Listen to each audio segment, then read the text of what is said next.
Olá, estudantes, tudo bem? Meu nome é professora Adriana Carla.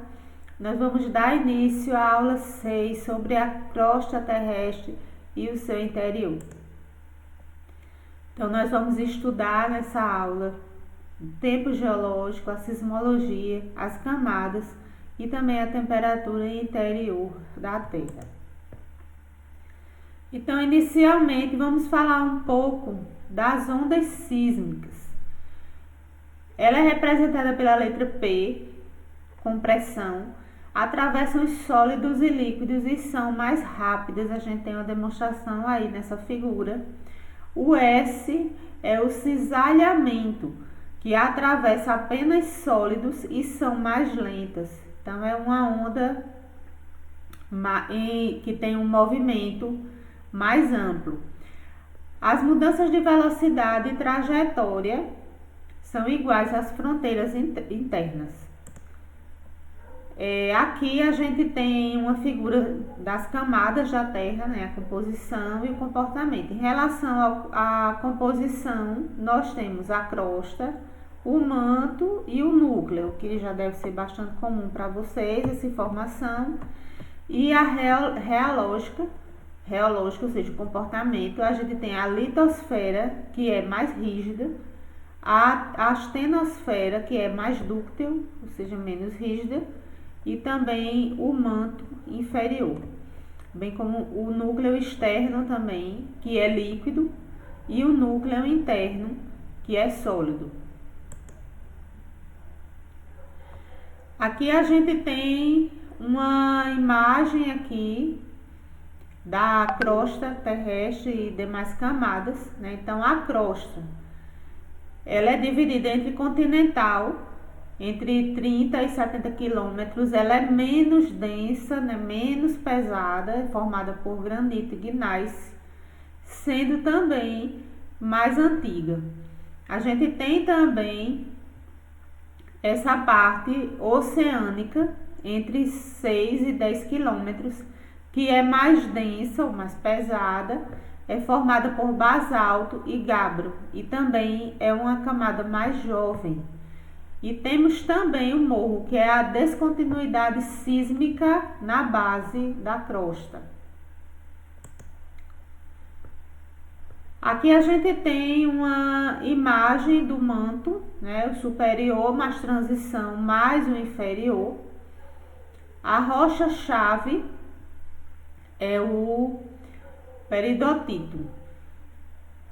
Existe aí também a convecção do manto, que dirige a tectônica das placas. Então, ele é totalmente relacionado a esses movimentos da tectônica das placas, e a astenosfera, que favorece o deslocamento litosférico.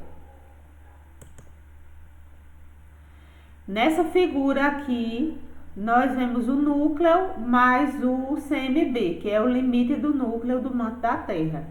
Então, nós temos aí o núcleo externo, que é líquido, né, formado por ferro e níquel, e gera o geodínamo, que é o campo magnético da Terra. Nós temos o núcleo interno, que já é sólido, né, ele tem uma cristalização sob alta pressão, e o CMB, que nós já dissemos, que é o limite do núcleo do manto da Terra, que possui mais ou menos 2.900 quilômetros. Ele possui um forte contraste, uma zona D, ou seja, linha-linha, com heterogeneidade térmica e química também. Aqui a gente tem um gráfico, né, da temperatura da Terra, temperatura interna, né? Então tem um gradiente geotérmico na crosta, mais ou menos 25 a 30 graus Celsius, que é o valor típico. O manto, a convecção mais o gradiente quase adiabático, e as fontes de calor, né, que são remanescentes da formação mais o radioativo. E as implicações, né, em relação a essa temperatura. O vulcanismo, né, que tem uma temperatura muito elevada, os sismos e as plumas mantélicas. Então, nós observamos muitos conceitos nessa aula. Então, por que isso importa? Porque é importante a gente conhecer sobre esses conceitos, sobre as camadas da Terra, sobre as temperaturas.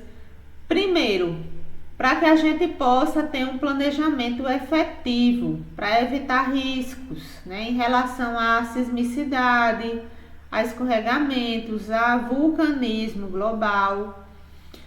Também possamos planejar de uma forma também